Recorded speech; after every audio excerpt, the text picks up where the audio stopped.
April 2014, a small village in Bihar.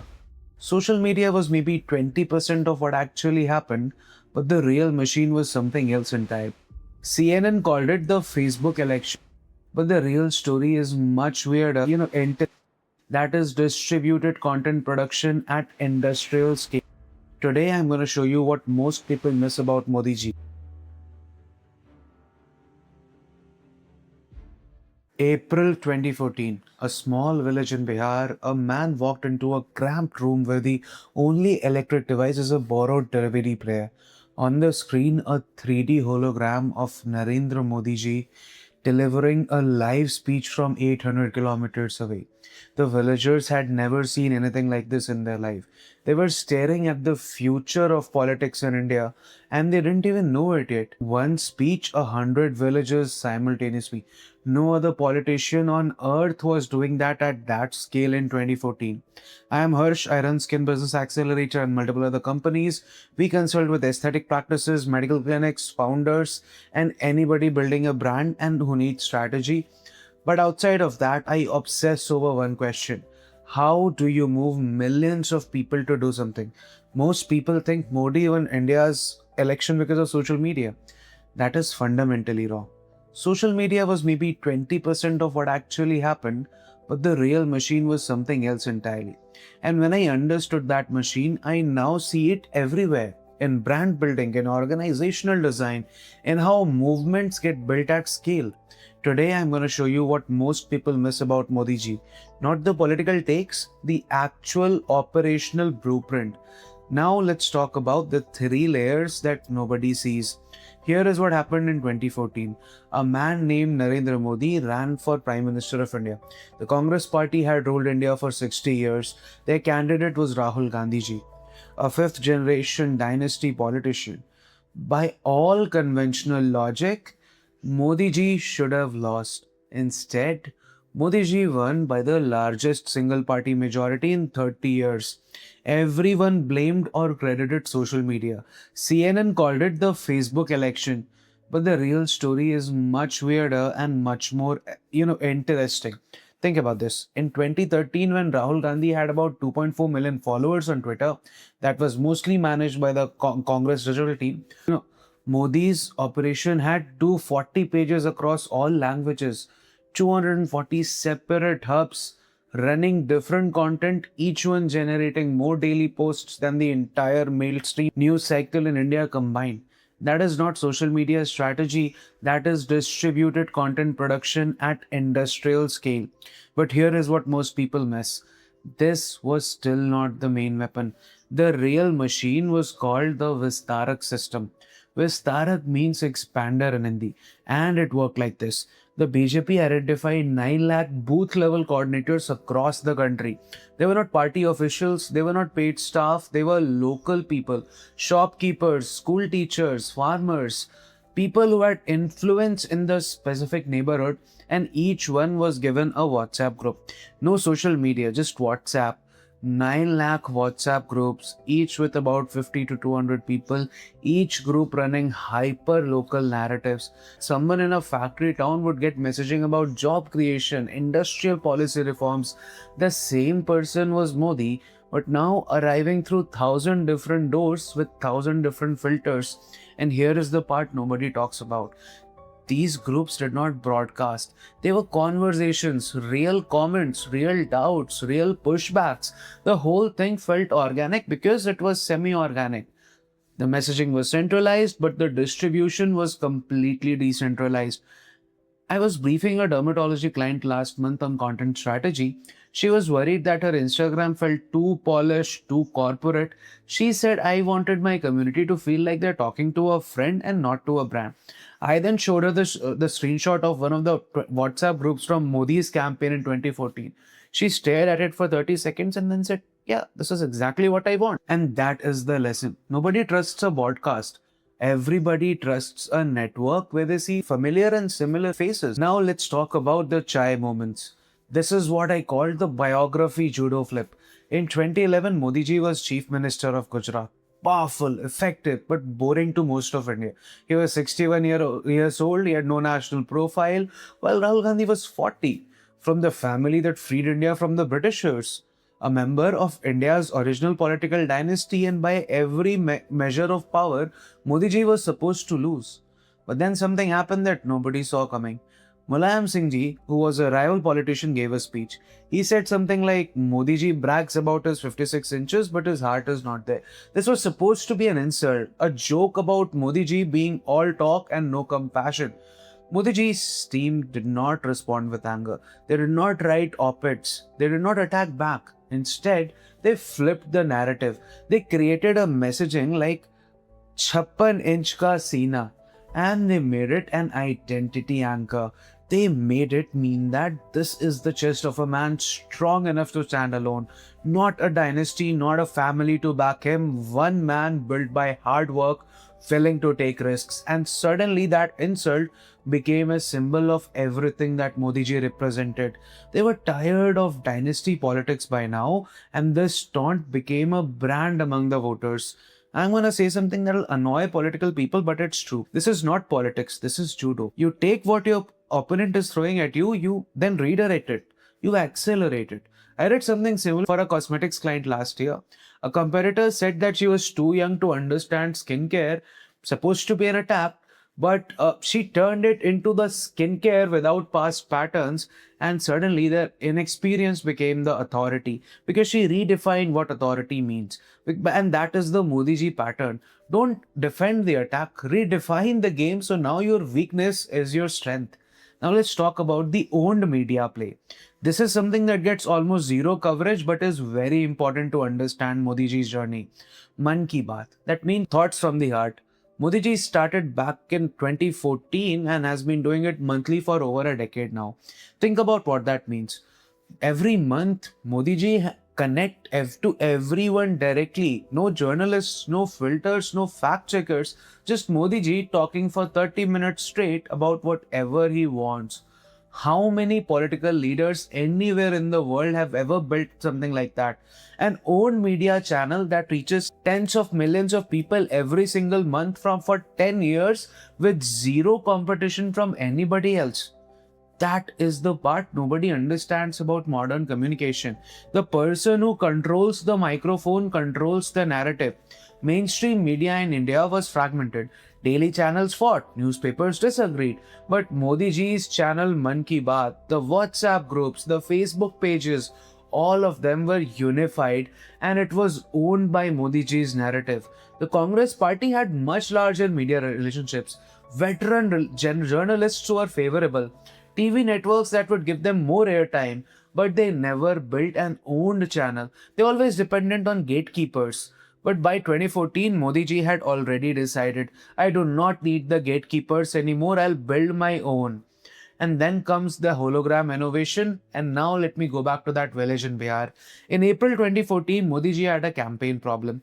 He needed to be 50 different places on the same night. You can only be in one place at a time, right? So Modi ji's team did something nobody had done at that scale before. They created 3D holograms of Modi ji. Not some cheap gimmick. Actual production quality 3D projections. And they deployed them simultaneously across 100+ villages in the same night. Think about what happens in that small room with the borrowed DVD player. These are people who have never seen a movie in a theater. They've never seen television for many cases. And suddenly, they're standing in front of them is the future Prime Minister as a 3D figure giving a speech directly to them. They don't just hear about Modi ji. They experience Modi ji in their own village at their own place. This was not a tactic, it was a statement. It said, I have resources that you can never empower. I can be anywhere, I can reach you wherever you are. And now this gets misunderstood as technological innovation, but that's surface level. The real innovation was organizational. Modi ji's team had the technical expertise to build the holograms, the relationships with broadcast infrastructure to coordinate simultaneous deployment. the content generation capacity to create 100+ variations for different areas, the ground local teams to set up projections and manage the crowd. Every part of that is operational excellence. The hologram was just the visible layer. I had a client, a high-end coach in Mumbai. They wanted to scale. They were doing consultations one-to-one on calls, which meant that they could only serve so many clients. I told them, think about Modi ji's hologram campaign. How can you become present in 50 places without being there? We built a digital strategy where they created asynchronous video calls personalized by geography and skin type so that her team could actually deploy at all the partner calls and all the partner interviews. The same principle but different medium. They went from 40 clients a month to 183 clients a month in just 6 months, and that is the lesson. The innovation is not the technology, the innovation is solving the constraint. Now let's talk about the ground reality that most people oversee. This is the part of the Modi ji machine that almost nobody understands because it's not sexy and it does not show up on Twitter. The Panna Pramukh system. A Panna is a polling booth in India. Each polling booth has about 1500 to 2000 voters. The BJP created a network of Panna Pramukhs, booth leaders who were responsible for each polling booth. These were not paid workers. These were local people who had already social standing in their community. They were shopkeepers, teachers, priests, elders, people who were trusted for their word. Each Panna Pramukh was given a simple job. Get 50% of your booth to vote for Modi ji. Now that sounds like voter suppression or manipulation, right? But it's not that simple. The Panna Pramukh did not force anyone.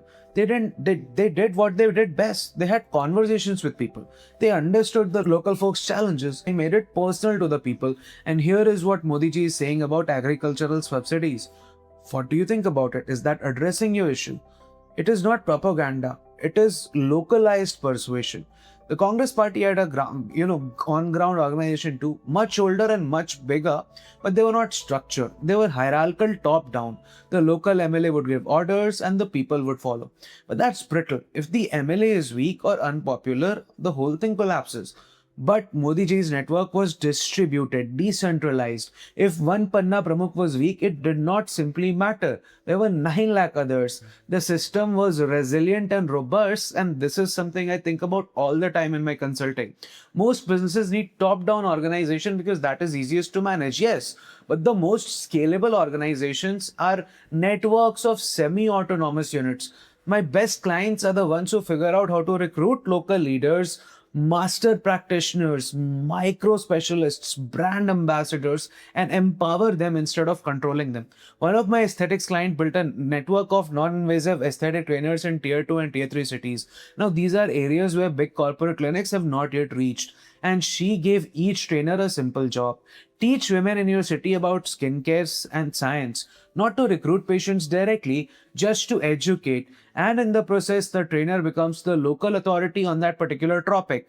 Now, when those women need treatment, whom do they call? And that is the Panna Pramukh principle. Distribute authority, trust the local network, and the money will take care of itself. Now, let's talk about a narrative that stuck. Let me be very clear about something. Modi ji did not invent political messaging. The Congress party had some of the best communicators in India, but Modi ji's team understood something about 2014 that Congress did not. The narrative is not Congress is bad. The narrative was, you've been waiting for 60 years. It's time for a change now. And that is different. That is aspirational. That is about you, the voter, and not about Congress or BJP.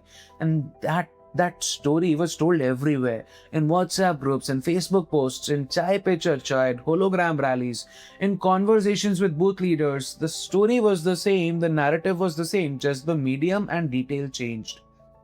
And it was a simple story. This is not about dynasty. This is about competence. This is about development. This is about the man who had actually built something, the Gujarat model.